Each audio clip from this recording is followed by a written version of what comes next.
RCF.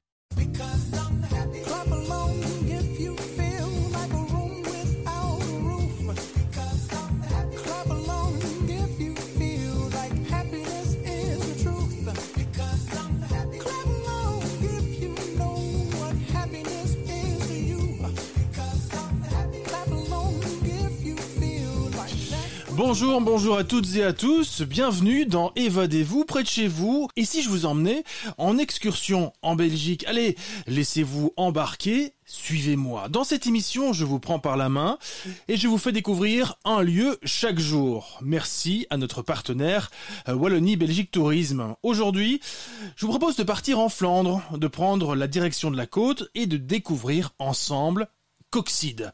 Coxyde a sur son territoire une réserve naturelle de 700 hectares et une plage de sable fin de 8 km de long sur la mer du Nord, bien sûr.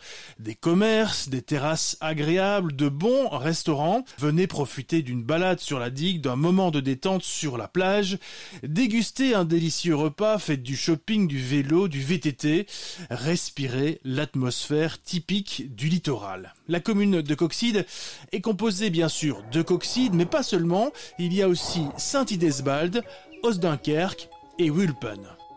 Changer d'air. Se déconnecter pour se reconnecter. Se vider la tête. Se nourrir l'esprit.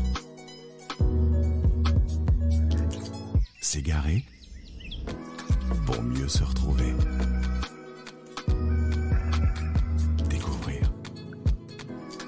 Se découvrir, se sentir libre. Destination Wallonie, tout pour s'évader. Faites le plein d'idées sur visitewallonia.be. Et dans cette émission, je retrouve ma première invitée. Bonjour Doreen Geersens. Bonjour. Vous êtes échevine du tourisme, de l'économie locale et de l'environnement à Coxyde. Oui, nous on dit Coxyde, vous dites Coxyde. Comment ça se passe? Quel été vous attendez à Coxyde cette année-ci? On est très optimiste parce qu'on a quand même beaucoup de seconds résidents et de touristes qui viennent ici à Coxyde. Alors, on a déjà pas mal de monde pour ce moment et on a quand même beaucoup d'atouts pour inviter les gens ici à Coxyde. Voilà, vous entendez la mer là? On y est, hein? Oui. Ça y est, on est à Coxyde, on est sur la plage. Décrivez-nous un petit peu l'atmosphère qui règne sur la Zeedijk de Coxyde. C'est le bien-être actuellement. Comment ça se passe? On a quand même une longue plage de sable ici à Coxyde, dans Dunkerque, où les gens ils peuvent se baigner, ils peuvent se relaxer. C'est quand même pas mal. On a une piscine en plein air à Dunkerque. Et on a plein d'activités pour les enfants aussi sur la digue. Il y a quand même pas mal d'animations ici à Coxyde pour le moment. On a les pêcheurs de crevettes qui passent aussi. Les gens peuvent voir les pêcheurs. On essaie quand même que les gens peuvent voir ce qui vit ici à Coxyde. Tout le monde connaît la digue à Coxyde, bien sûr. C'est une ville aussi qui a pas mal changé ces dernières années. Et ça devient vraiment une très très jolie ville, hein. Ah oui, on a dans la ville tous les magasins où il y a tous les samedis et les dimanches, animation dans les rues.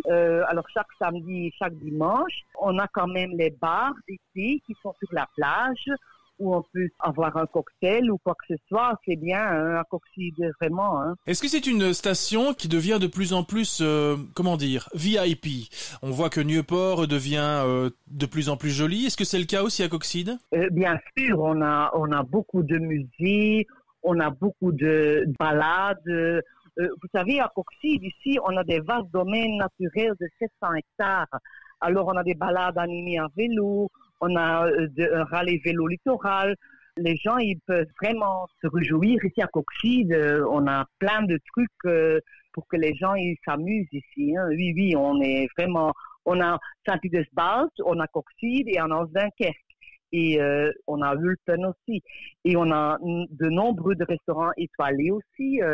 Alors l'Oreca, ça Ça, c'est vraiment d'un niveau très haut ici à Coxide aussi. Est-ce que vous pourriez nous recommander, par exemple, 1 ou 2 endroits à Coxide qu'il faut absolument fréquenter? Par exemple, ça peut être un restaurant, ou ça peut être une spécialité culinaire également. Ah, ça, c'est difficile parce qu'on a un peu pour tout le monde de tout. On a Carcasse à Saint-Idesbaz qui est connu pour son sublime viande. Mais on a aussi, par exemple, Affenbogarde, Mon Dieu, qui est un restaurant vraiment renommé. Pour le poisson, il faut aller chez Julia, alors à Saint-Idesbaz, c'est vraiment connu. On a aussi des petites adresses, vous savez. On a aussi le Mecque à Dunkerque, où on peut manger de la viande sur le grill. On a pour chaque porte-monnaie quelque chose ici à Coxide. Si vous aviez une activité, par exemple, à recommander durant l'été?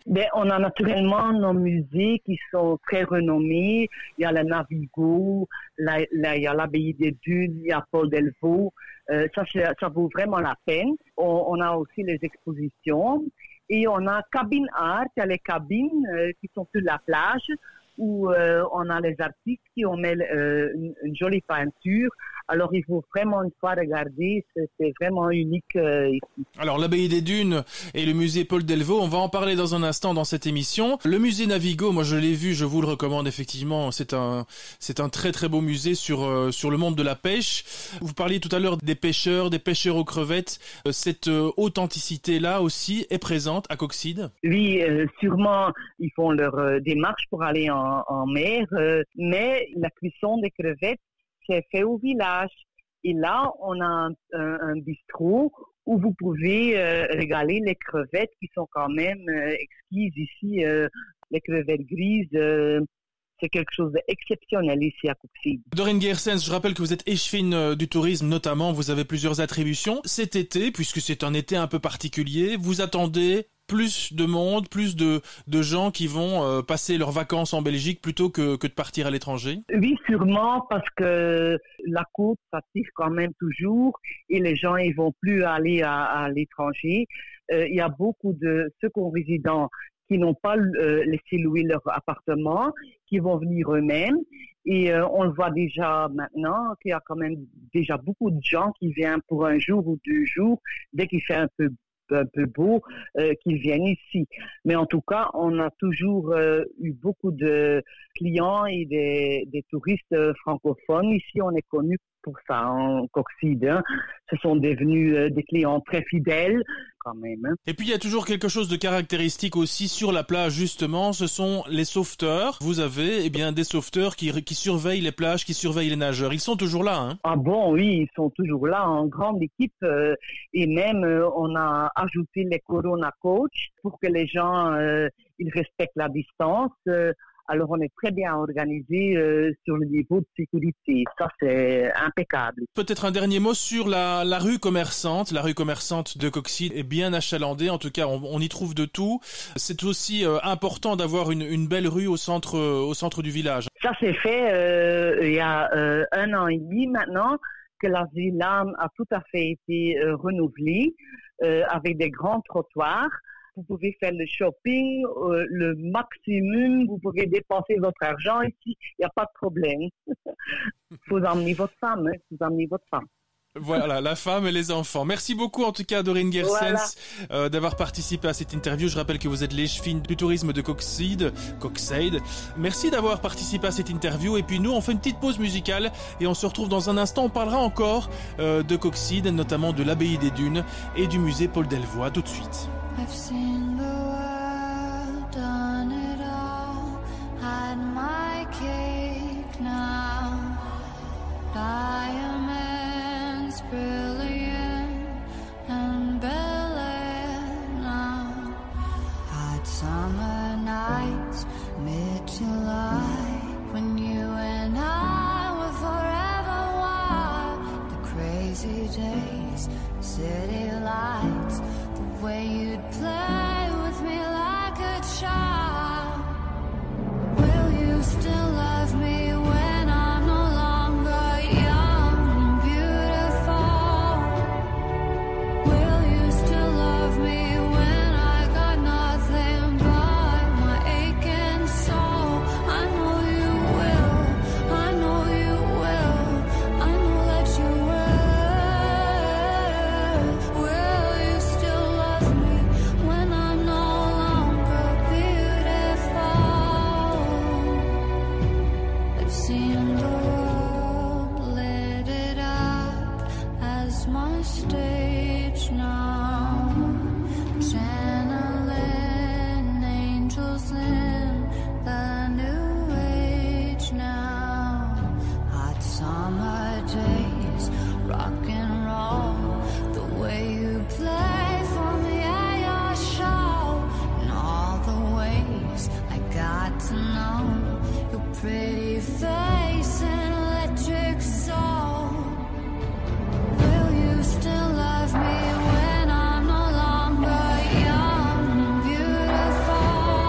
Et j'ai le plaisir d'accueillir Camille Brasseur. Bonjour.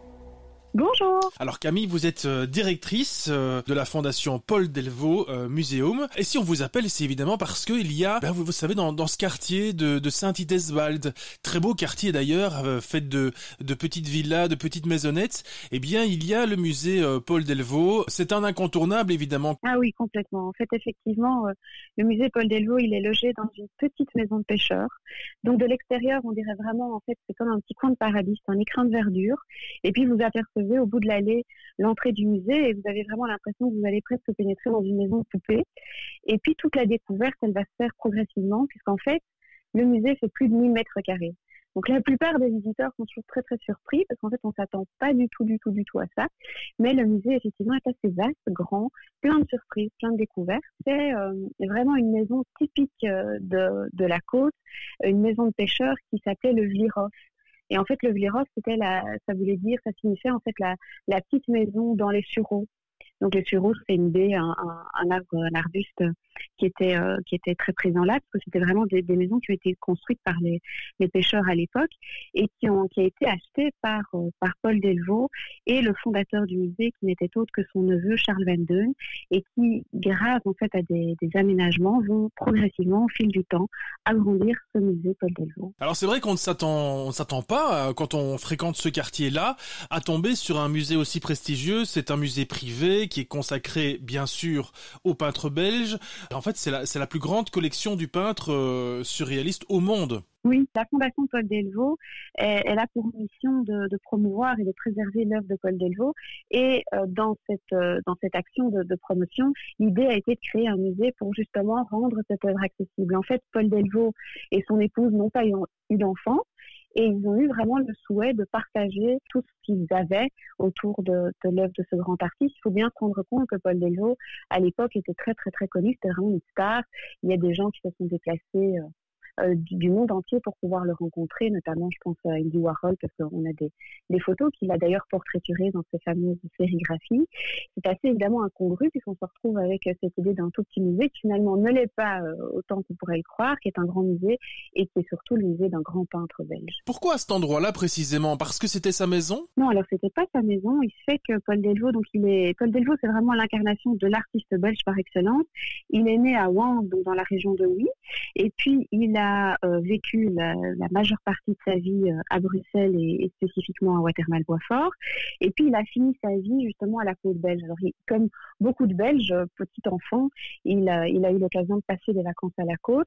Et puis au fil du temps, il a eu des amis. Il va fréquenter en fait la côte belge très régulièrement. Et jusqu'au point d'un jour décider de s'installer là-bas. Donc il va faire construire une maison dans les dunes en 51, et puis il va acheter cette maison, donc le Vlirov, en 79, et le musée va être inauguré en 1982. Que peut-on trouver dans ce musée à Saint-Idesvald? Oui, alors vous le disiez, Frédéric, en fait c'est vraiment la plus grande collection au monde de l'œuvre de Delvaux qui est réunie là. Donc on a aussi bien évidemment des peintures majeures que une série de dessins, mais également des aquarelles et des gravures, des carnets de notes. Donc les archives sont localisées pour le moment à Saint-Idesvald. La fondation, qui est une fondation d'utilité publique, elle a été créée pour justement rassembler tout ce patrimoine et également aussi des objets. Donc tous les objets qui ont été très chers à Delvaux et qu'on va pouvoir retrouver dans son univers pictural sont également à Saint-Idesvald exposés comme il l'a souhaité. Oui, et c'est véritablement, quand on va sur la côte, sur l'ensemble de la côte belge, c'est vraiment un point d'attraction, c'est quelque chose qu'il faut absolument aller voir. Ah, mais je pense que c'est vraiment un point incontournable, effectivement, parce qu'il y a les amoureux des eaux qui le redécouvrent à chaque saison, parce qu'on a l'avantage aussi de présenter des expositions temporaires, ce qui permet aussi de renouveler la visite des visiteurs fidèles. Et puis, il y a également, évidemment, ceux qui vont découvrir ce lieu et qui, généralement, en ressortent charmés, ce qui nous ravit. Alors, dans le cadre des expositions temporaires, cette année est particulièrement riche parce qu'on a d'une part une exposition qui est consacrée aux fresques de la maison Perrier.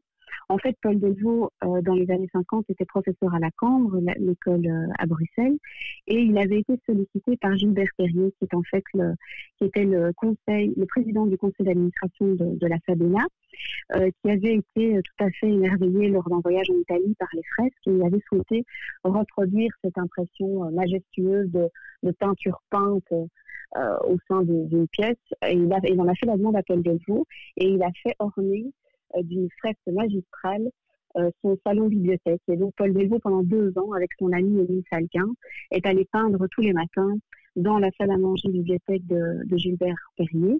Et il en est ressorti une œuvre qui se trouve donc dans une maison privée aujourd'hui.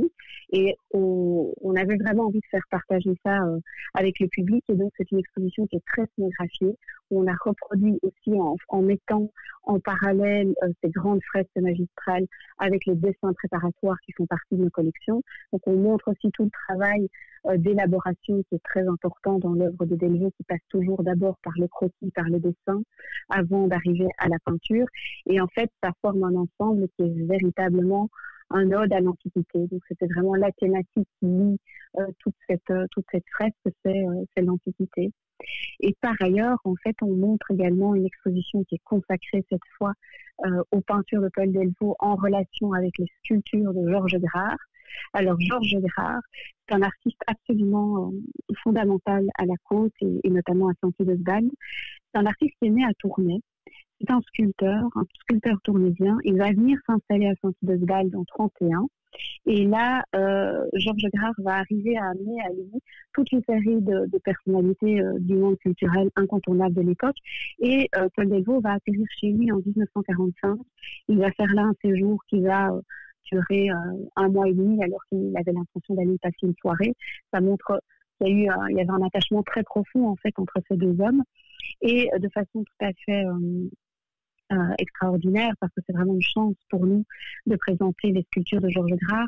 On les a mis en résonance avec les peintures de Paul Delvaux. Donc pour la première fois, les œuvres de ces 2 grands amis sont mises en résonance. Il y a vraiment une conversation qui s'opère au sein du musée, puisque vous allez trouver des sculptures de Grard qui sont placées en dialogue avec les peintures de Delvaux. Et ce qui unit ces 2 œuvres, c'était l'amour que leurs 2 créateurs portaient à la femme, puisque ce sont des œuvres qui mettent en avant une muse éternelle qui est la figure féminine. Et quand on vous entend parler, on imagine les œuvres de Paul Delvaux. C'était Camille Brasseur, directrice de la Fondation Paul Delvaux Muséum. Merci d'être passée sur l'antenne d'RCF ce matin. Et puis nous, on va continuer l'exploration de ce petit coin de la Belgique. At 17, I started to starve myself. I thought that love was a kind of emptiness. And at least I understood then the hunger I felt. And I didn't have to call it loneliness. We all have a hunger. We all have a hunger. We all have a hunger. We all have a hunger. Tell me what you need. Oh, you look so free. The way you use your body, baby. Come on and work it for me. Don't let it get you down. You're the best thing I've seen. We never found the end.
on poursuit la visite de Coxyde. On a parlé de manière générale de Coxyde tout à l'heure. On a parlé du musée d'Elvaux également. Et maintenant, nous allons parler d'une abbaye. L'abbaye des Dunes, très connue évidemment à Coxyde.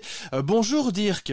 Bonjour, comment allez-vous? Dirk van Klooster, conservateur, directeur du musée de l'abbaye des Dunes. Alors, Dirk, pourquoi faut-il venir visiter votre site? Et puis surtout, première question, on parle d'une abbaye, mais il y a encore aujourd'hui des moines ou des sœurs ou plus du tout? Non, il n'y a plus rien du tout depuis plusieurs années, plusieurs siècles quand même. L'abbaye des Dunes, c'est une abbaye cistercienne qui remonte dans le temps jusqu'au XIIe siècle. Mais il faut savoir, dans la période, quand elle était au XIIe siècle, elle s'agrandit assez vite, assez rapidement, et elle est devenue un des top 5 abbayes dans la Flandre. Elle a quand même surpassé beaucoup de vestiges ou des abbayes bénédictines qui étaient plus vieux qu'elle.